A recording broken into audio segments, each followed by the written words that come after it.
नमस्कार, स्वागत है आप सभी का फिजडम की सीरीज पैसा पर्सनल है में। घर खरीदने का मतलब क्या है? किसी के लिए इसका मतलब है सेटल होना, किसी के लिए इसका मतलब है साइन ऑफ प्रोग्रेस। मायना कुछ भी हो, सच्चाई ये है कि घर खरीदने में हमारे कैश फ्लो की हालत एकदम ख़राब हो जाती है। कितने भी पैसे जोड़ो, लेकिन जब घर खरीदने के लिए बाहर निकलते हैं तो पसंद वही आता है जो बजट के बाहर हो। और क्योंकि घर खरीदने जैसा अहम काम कर रहे हैं तो वहाँ पर कॉम्प्रोमाइज़ करना सही नहीं होता। फिर क्या लेना होता है? प्लान जितना किया था उससे कहीं अधिक लोन, और सालों साल लोन की ईएमआई भरते रहो। और तो और इस सालों साल की ईएमआई भरने से अंत में आप प्रिंसिपल अमाउंट से कहीं अधिक इंटरेस्ट भर देते हैं। कितना? ये हमने बताया है डिटेल में कुछ दिनों पहले एक वीडियो में। आज फिर से आपको हम शॉर्ट में बता देते हैं। वैसे उस वीडियो का लिंक भी आपको डिस्क्रिप्शन बॉक्स में मिल जाएगा। मान लेते हैं कि 25 लाख का लोन लिया 8.4% के इंटरेस्ट पर 20 साल के लिए। ईएमआई हुई 21,538 रुपये। 20 साल तक ईएमआई भरने के बाद आपने जो कुल रकम अदा की है वो है 51,69,027 रुपये। 26,69,027 रुपये सिर्फ और सिर्फ इंटरेस्ट में।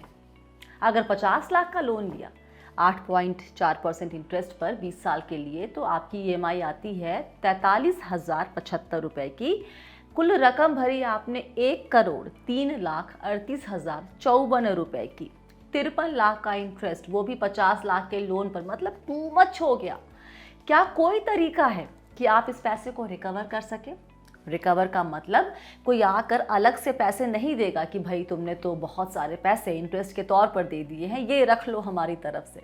ऐसा कुछ नहीं होने वाला। लेकिन आप खुद कुछ ऐसा कर सकते हैं जिससे कि लोन टेन्योर के अंत में आपने जितना भरा है लोन के लिए उतनी या फिर उससे ज़्यादा रकम आपके पास आ जाए। ध्यान से सुनिए ये राज की बात। जिस डिसिप्लिन के साथ ईएमआई भरना शुरू करेंगे या भर रहे हैं, उसी डिसिप्लिन के साथ एक काम और करना है।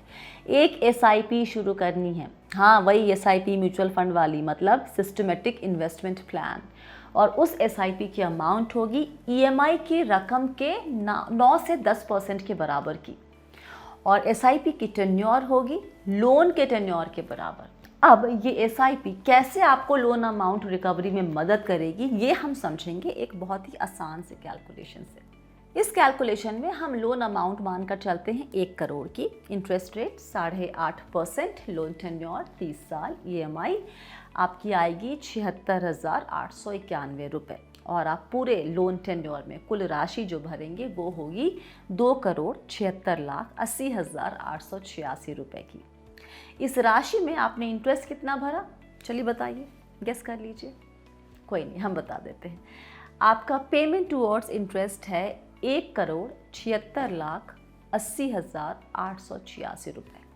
अब मान लें कि इधर आपकी ईएमआई शुरू हुई और साथ ही आपने 7,000 की एसआईपी भी शुरू कर दी। ये ईएमआई का रफली 9.2% रकम है।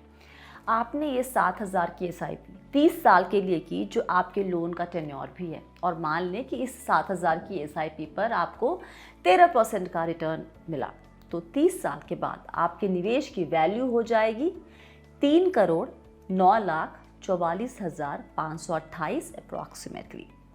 आपने लोन पेमेंट किया था 2,76,80,886 रुपये की, और आपके पास जमा हुआ है 3,09,44,528 रुपये।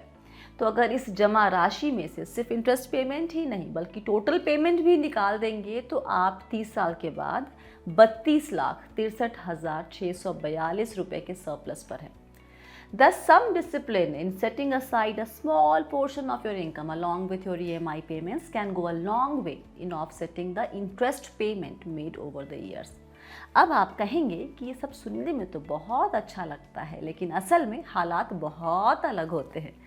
हम आमतौर पर घर खरीदते वक्त अपने बजट को ओवर स्ट्रेच करते हैं और फिर ईएमआई का बोझ भी पड़ता है। वैसे में अलग से एसआईपी करें, कहाँ से पैसे आएंगे? पैसे तो बचते ही नहीं हैं। अगर आपके हालात ऐसे हैं तो आपके लिए एक प्रैक्टिकल सलाह दे रहे हैं। 1 साल, 2 साल या 3 साल तक ना करें निवेश। पैसे नहीं तो कहाँ से करेंगे? 2-3 साल में लेकिन कमाई शायद बढ़ जाएगी और उसके बाद शायद आपकी जो फिनेंशियल हालात हैं वो बेहतर हो जाएंगे। तब शुरू करें एसआईपी। अगर 2 साल के बाद शुरू करते हैं तो आपके पास 28 साल है निवेश के लिए। ऊपर वाले उदाहरण को ही हम जारी रखते हैं। आप 2 साल के बाद 7,000 की एसआईपी शुरू करें और निवेश को कुछ परसेंट से, यहाँ पर हम मान के चलते हैं 5% से हर साल अगर बढ़ाते भी जाएंगे तो टेन्योर के अंत में आपके पास 3,14,30,974 रुपए के आसपास जुड़ने की संभावना है। यहाँ पर रिटर्न लेके चल रहे हैं हम 13%। कहने का मतलब है अगर ईएमआई शुरू होने के साथ ही ईएमआई के 9 से 10% रकम निवेश करने के लिए ना हो आपके पास, तो भी आप अपने होम लोन के नाम पर भरे गए पैसे को रिकवर कर सकते हैं। लेकिन इसके लिए ज़रूरत है 3 चीज़ों की।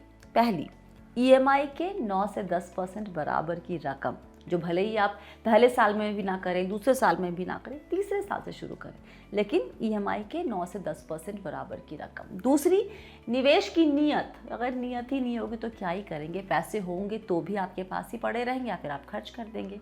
और तीसरी, अगर निवेश शुरू कर दिया है तो उसमें अनुशासन यानी डिसिप्लिन की, मतलब उसमें उसको आपको 20, 25, 30 जो भी टेन्योर है लोन का, उतना आपको निवेश करना है उतने सालों तक। पता है ये सब कहते कहते मेरे दिमाग में क्या चल रहा है, मुझे लग रहा है एक आए कि दिमाग में आई बात कि म्यूचुअल फंड एक बहुत ही इंटरेस्टिंग ऑप्शन है निवेश का, जहां निवेश करके पहले तो आप घर जैसे बहुत ही अहम फाइनेंशियल लक्ष्य के लिए डाउन पेमेंट की रकम जोड़ सकते हैं और फिर इसी इंस्ट्रूमेंट की मदद से होम लोन में भरे पैसे भी रिकवर कर सकते हैं। Would love to know your thoughts on this, तो कमेंट करें। फिलहाल के लिए इतना ही, मिलते हैं बहुत ही जल्दी विजडम की पेशकश पैसा पर्सनल है के नए वीडियो में।